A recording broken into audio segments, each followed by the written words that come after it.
Voilà, ça va mieux. Si, ça y est. Il n'y a pas de son. Pile pour le raid de Monsieur Olivier. Donc ouais, j'ai commencé sans son. Parce que j'ai fait un truc qui s'était pas produit depuis longtemps. J'ai redémarré... alors pas la machine, j'ai redémarré le hub à côté. Du coup, ça a désactivé l'alimentation côté micro. Salut, alors bien sûr, salut Cognino. Salut Valian. Salut Aerogus. Salut Olivier. C'est parti. Alors j'ai quand même... Hop. On va commencer par la petite production du week-end. Je suis très content de mon magnifique petit panda. Donc, j'étais toujours en filament violet. Et il sera pas prêt. Je voulais l'emmener à Mixit avec moi et il sera pas prêt parce que malheureusement j'ai pas retrouvé ma bombe de sous-couche blanche. J'en ai de la noire, mais ça fait plus de boulot pour faire un panda. Vaut mieux une sous-couche blanche et après peindre les zones noires. Donc je verrai si je la retrouve, mais ça risque de faire un peu juste. Hop, vous allez me perdre 2 secondes, pas de panique.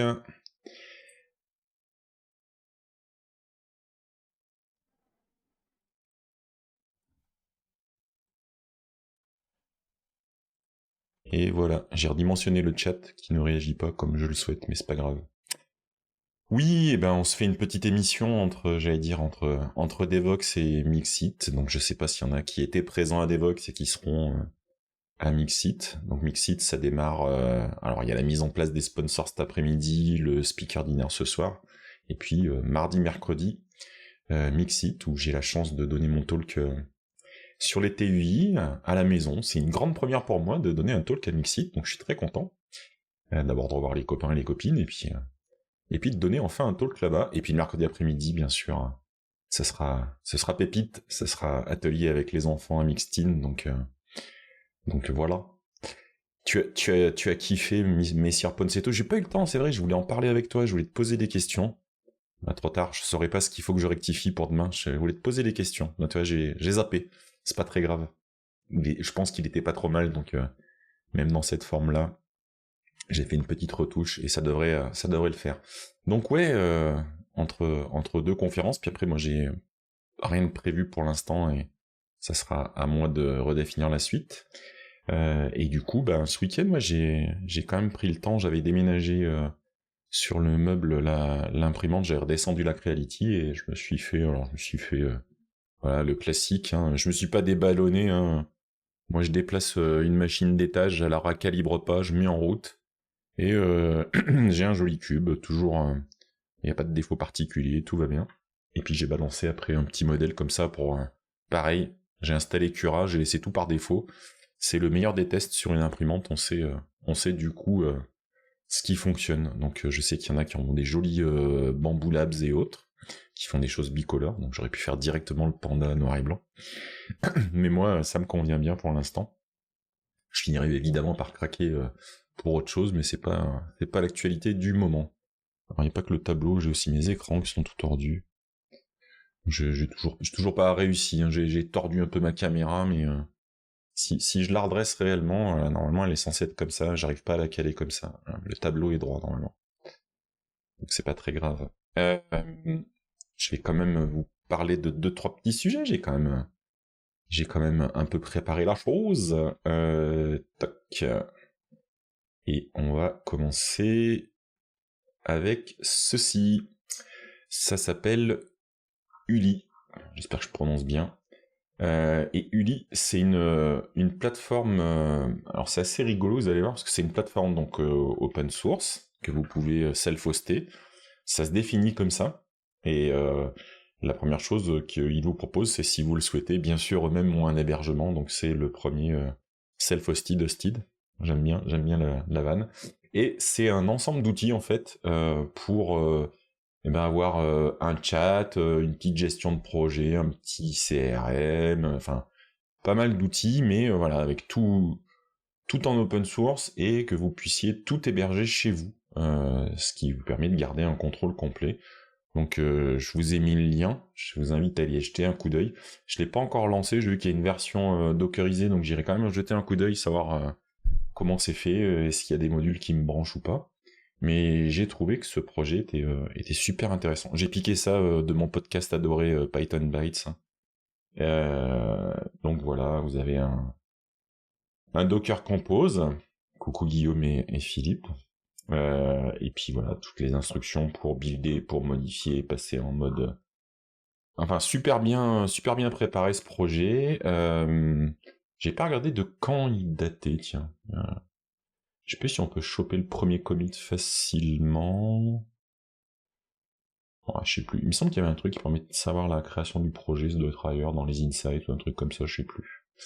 Donc je sais pas depuis combien de temps il existe, mais c'est actif et j'ai trouvé plutôt intéressant la palette d'outils qu'il propose. Donc pour l'instant je l'ai pas installé évidemment. Donc je vois dans les tags évidemment Jira alternative. Il y a même un truc de visio et je sais pas sur quoi c'est basé. Tiens, le module de visio. Quand j'en ai entendu parler, je me suis posé la question. Il n'y a pas la doc complète ou alors elle peut peut-être dans le wiki. Tac tac tac. Le Bytrix plugin. Non, c'est autre chose. Donc il y a un module de visio normalement, et je sais pas. Et puis il m'a gardé un... C'est sympa ça, tiens. Et si je fais ça là, ça met à jour un peu. J'ai un truc au milieu de mon écran qui est carrément chiant là. Pourquoi il me garde voilà, le tout petit. Donc si ça vous branche, et si vous avez, je sais pas, un projet à gérer, ou même pour votre structure, ça peut être sympa de pas s'appuyer sur plusieurs offres SaaS. Ça peut être un avantage comme un inconvénient, hein, mais si vous avez un peu de temps à consacrer, c'est quand même le meilleur moyen de maîtriser vos outils. Et je vois que mon navigateur est pas positionné comme il faut pour que vous voyez correctement. Yes. Je vous jure, c'est débutant du stream. C'était la première chose que je voulais vous montrer. La seconde, hop. Et celle-là, je la tester, donc je vous en reparlerai probablement. Ça s'appelle DrawDB. Ça vous permet, je crois qu'on peut aller direct sur un éditeur pour faire quelques essais. Ça vous permet de faire des schémas de votre partie base de données. Il y a bien sûr du reverse. J'ai pas testé comment il reverse les schémas et tout ça. Mais voilà, l'idée c'est d'avoir, je sais pas, allons-y, nous avons une table. Hop, nous avons la table avec les clients. Les clients, qu'est-ce qu'on peut rajouter? Ils ont, voilà, ils ont un nom qui est, hop, on va lui mettre un petit varchar, voilà. Et puis ça suffit. Vous rajoutez une deuxième table là, hop, qu'on va appeler, hop, pour illustrer ça. Hop. Mince, j'avais une idée en tête, elle s'est évaporée en même temps. Voilà, vous gérez, je sais pas, une série de factures, et parmi les factures, comment ils gèrent les... C'est ça que je voulais regarder. On va agrandir un peu là. Est-ce que je peux lui faire un lien? Voilà. Et on va lui mettre un integer. Toc.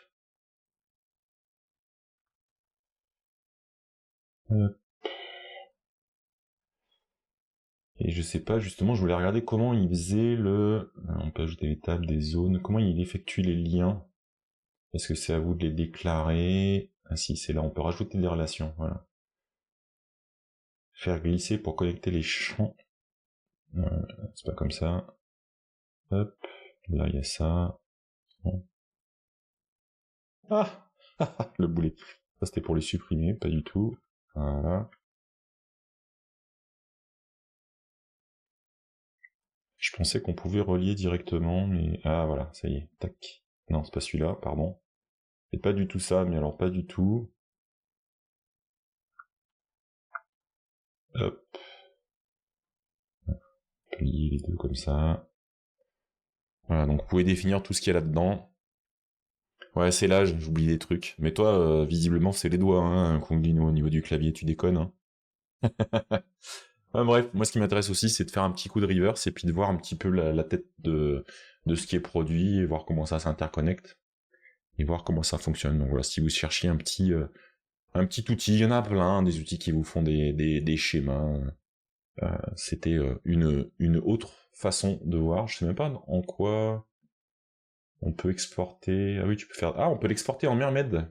Je sais que Philippe adore ce format-là qui vous permet, vous savez, c'est en mode Mermed, c'est une extension à Markdown qui permet d'avoir des schémas. Donc ça peut être pas mal ça. Ben, je vous tiendrai au courant. Je l'ai repéré tout à l'heure et voilà, je voulais qu'on en discute et que je vous montre ça parce que j'ai trouvé ça intéressant. Et comme nous avons Conduino, hop, je lui ai fait un petit truc rien que pour lui. Et il m'a pas rappelé à l'ordre, mais je vous mets aussi le lien du Discord où on papote et parfois où on envoie de la tentation. Donc vous vous rappelez, hop, j'ai encore des vis qui traînent là évidemment pour ce que je veux vous montrer, sinon c'est pas drôle. Hop là. Ça c'est un lien que nous a envoyé Conduino sur le Discord. C'est pour aller avec, vous savez, le PicoCalc que je vous ai montré, qui marche toujours aussi bien. Et en gros, là, si je vous montre le truc intéressant, c'est à ce niveau, on va zoomer un peu. Ouais, vous le voyez malgré le chat. Donc là, vous avez tout un module qui se rajoute, qui vous permet, alors, c'est une carte plus des connecteurs d'antenne, qui vous permet, je sais pas s'il y a un descriptif plus précis, voilà, qui vous permet à la fois d'avoir une partie en côté SDR avec c'est justement toute la discussion et j'avoue que j'ai pas eu le temps de creuser et je serais curieux d'avoir l'avis sur le Discord là de que ça soit Conduino ou les autres qui ont commencé à réagir puisque la puce qu'il utilise pour la partie SDR c'est une R820T2 qui est en end of life et il envisage de passer sur une R860 qui là sera le même type de chip mais encore en production. Et je voulais savoir s'il y en a qui savaient un petit peu les différences entre les deux, j'ai pas eu le temps de regarder. En tout cas, c'est toute la partie, on en avait parlé quand on faisait j'avais vous montré un petit peu il y a déjà longtemps tout ce qui était Flipper 0. Voilà, si vous voulez continuer d'analyser un petit peu tout ce qui est ondes dans votre environnement, il y a plusieurs possibilités avec cette carte. Donc une partie plus classique, donc là ils annoncent tout ce qui va être les fréquences entre 100 kHz et 1,74 GHz. Donc ça vous permet d'analyser déjà pas mal de choses. Vous voyez déjà que ça met hors scope toute la branche des 2.4 qui peut concerner certains trucs Bluetooth. Je pense notamment parce que j'ai creusé tous ces sujets, il y a pas mal de gens qui se montrent des petits appareils portables. L'intérêt du PicoCalc, hein, c'est que vous branchez ça là-dedans, vous avez un device portable pour ce genre d'analyse. Et il y en a qui se font des devices pour analyser quand ils arrivent dans une location, un Airbnb ou autre, savoir si les appareils sont en train d'émettre des choses à votre insu. Il y a un chip à l'intérieur, celui-là je crois que je l'avais déjà vu, un SX1262. Donc là, Conduino, tu peux nous dire si ça a été utilisé largement, mais il me semble que je l'ai vu dans plein de produits. Ça va être pour tout ce qui est LoRa, et en l'occurrence, ça pourrait faire une belle bécane pour Meshtastic. Ils annoncent une puce côté GPS. Il y a ce qu'il faut évidemment pour, vu que le PicoCalc n'est pas équipé, d'avoir un module RTC avec une petite batterie, un petit hub, voilà, et il y a la petite vidéo, je vous laisserai regarder, à voir. Alors ça c'est d'autres produits.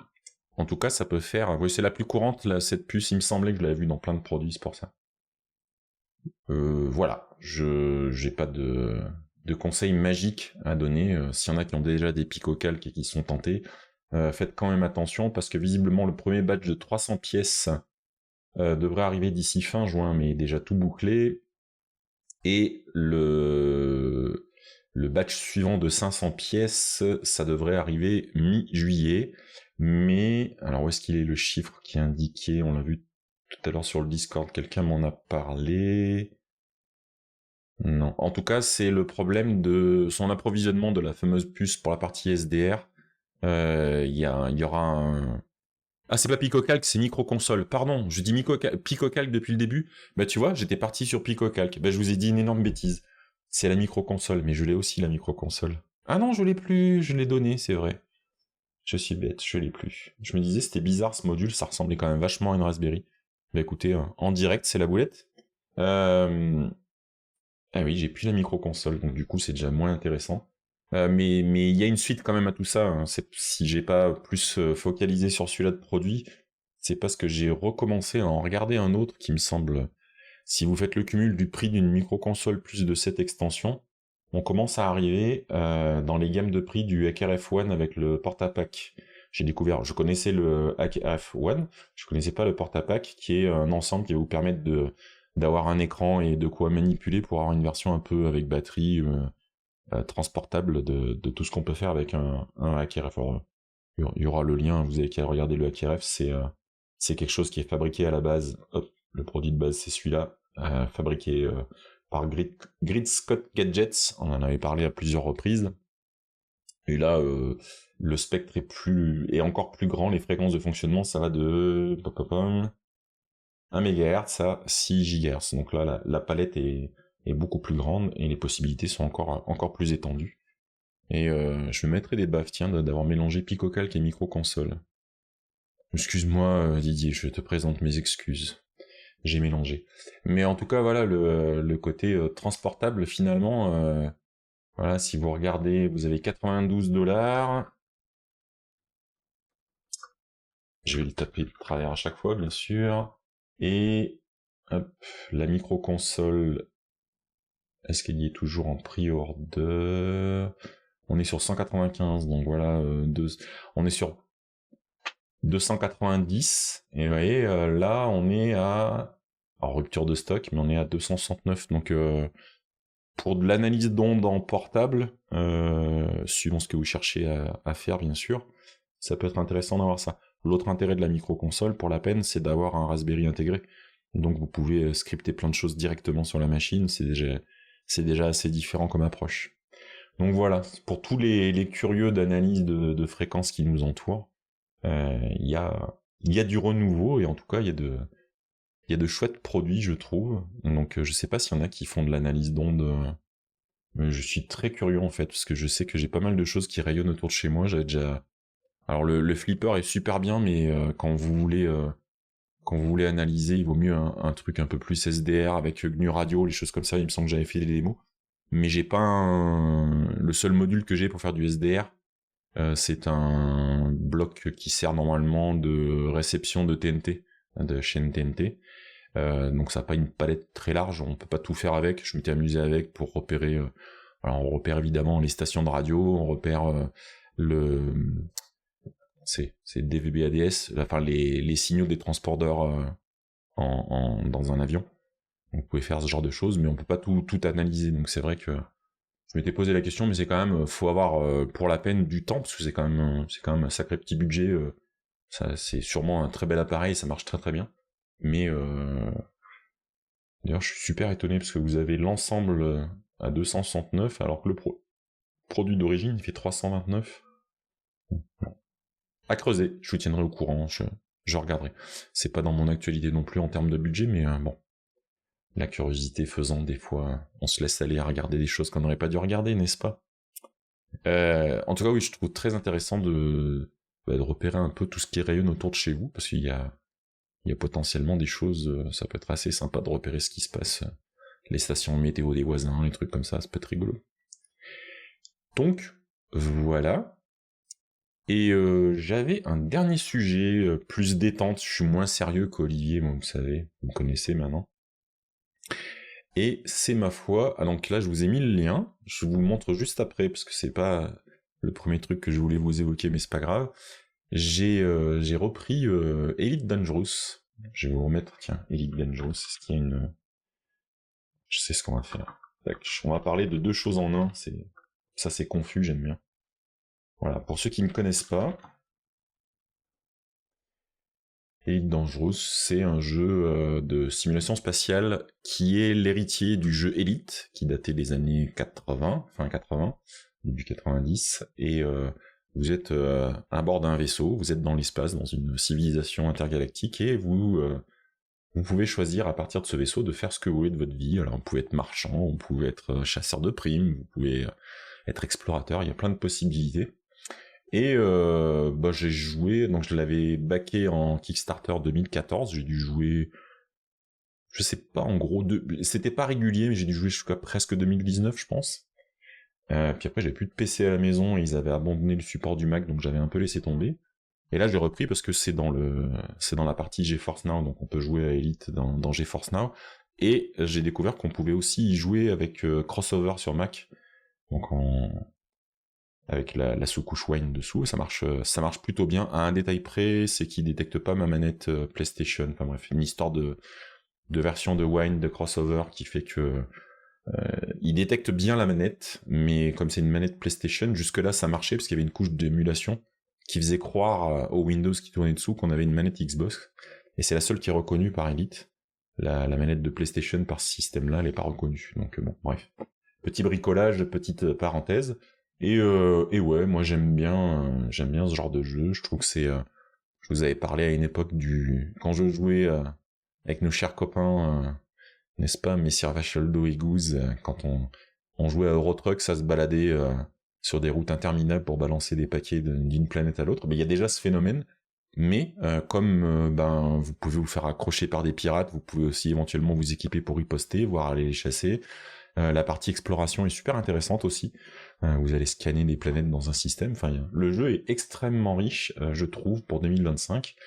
Et avec nos mitaines, bien sûr. Mais je joue aussi à Elite avec mes mitaines quand il fait froid. Ça fonctionne aussi dans un vaisseau spatial.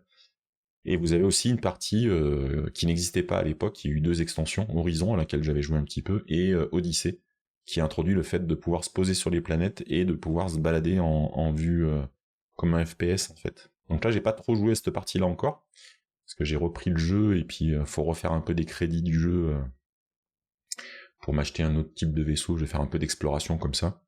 Et moi qui aime bien ne pas forcément optimiser les jeux, eh ben je peux m'amuser sans aller dans ce qui pourrait être le endgame, parce que ça va très loin, hein, le jeu.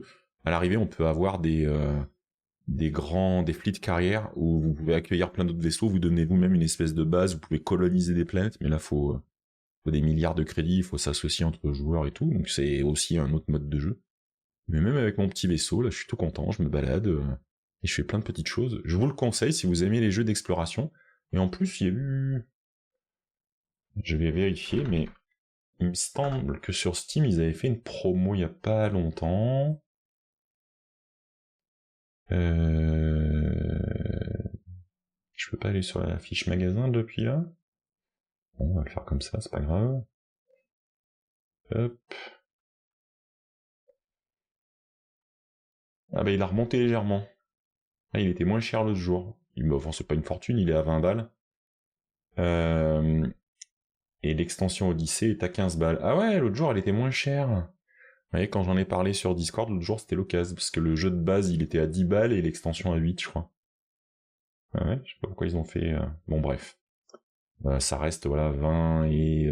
voilà, à 35 balles, vous avez vraiment un super jeu, super complet, qui continue d'être développé et d'enrichi, et qui fonctionne depuis le premier jour. Il y a des choses à faire, contrairement à un autre jeu d'espace que je citerai pas, mais il a mis longtemps à avoir une partie jouable. Je sais, il paraît que c'est jouable maintenant aussi. Voilà, on va aller sur l'autre jeu dont je voulais vous parler, qui est celui que j'attends, moi perso, avec impatience. Et oui, il y a un jeu de survie en monde ouvert dans l'univers de Dune qui va apparaître. Je vous ai mis une vidéo de chez Danfield, parce que d'abord j'aime bien Danfield et ses présentations de jeux, je trouve que c'est très intéressant. Je crois qu'il en parle au début, je vais pas vous spoiler quoi que ce soit. Si, je vais vous montrer quand même un petit extrait, pourquoi ça me branche. Je vais essayer de regarder si le mixeur audio vous envoie pas trop de son pourri, c'est pas très grave si vous avez pas le son, hein. Alors, toc... Ah, c'est ce que j'ai posé. Oh purée, j'étais Pourquoi j'ai un double son là? J'ai 2 sons qui se baladent. au soleil. J'ai complètement oublié mon conseil de se mettre à l'abri. Récupérez du métal à l'aide de votre taille. Voilà, donc c'est ce type de jeu. On va trouver un petit... Ah, ça c'est bon, ça c'est bon. On va aller là-bas, je vais Normalement. voir si je peux récupérer. Là, vous avez peut-être mon son en double sur le micro. J'en ai tellement. D'ailleurs, je vais tout de suite faire du bandage. Ouais, et le petit bout, je voulais vous montrer. Je crois que c'est par là. Et je pense que je vais... Voilà, regardez bien sur le côté là. Ok. Voilà. il y a donc les verts Donc des effectivement, on peut sables, voir sous mon personnage. et vous avez un système écran. qui simule le fait de ne pas avoir une Le marche petit trop symbole. rythmique. Ça indique que le vert n'est pas loin et il peut donc me repérer et sortir. Alors, Voilà, je voulais jouer les tentateurs sur ce jeu parce que personnellement je l'attends. Il y a une bêta, mais il faut faire une demande, je l'ai pas faite parce que je suis pas sûr d'avoir une machine qui pourra le faire tourner à cette date-là. Si ça sort pas sur GeForce, ça va être un vrai problème pour moi parce que j'aurais trop envie de l'essayer. Et je crois que la bêta, on peut la tester à partir du 9 mai, et le jeu sort en juin.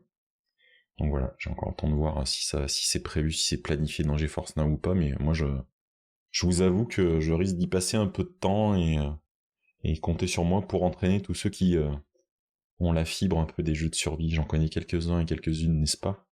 Je ne pointe personne du doigt, mais quand même. Ouais, tu peux clipper ça, Gouze, c'est à destination de la Moa Family. J'irai en discuter d'ailleurs sur le Discord, savoir s'il y en a qui avaient... qui ont cette envie d'un univers d'une, et puis un monde ouvert comme ça. Moi, c'est vraiment les trucs où je m'éclate. Ouais. Elite en fait partie, mais là, vous voyez, ça serait sur ce côté-là, sur ce côté d'une, que ça pourrait bien attraper mon petit cœur de geek. Voilà, je vous avais dit que c'était pas forcément une grande émission aujourd'hui en longueur, mais je tenais à vous faire un grand coucou quand même. Je sais pas s'il y en a qui ont plein de ponts et de choses comme ça pendant le mois de mai. Normalement, moi, j'ai rien de trop de prévu, donc je pense que je maintiendrai quand même le rythme. Et ben, j'espère que vous allez passer une excellente journée. J'espère qu'il y en a parmi vous, quelques-unes et quelques-uns que je vais croiser à Mixit. Si c'est pas le cas, on trouvera d'autres occasions. Et puis, je vous souhaite évidemment une excellente journée. Profitez du soleil qui vient de se cacher chez moi, évidemment, au moment où je dis ça. Et surtout, prenez soin de vous. Bisous, ciao ciao. Et puis à bientôt. Bye bye.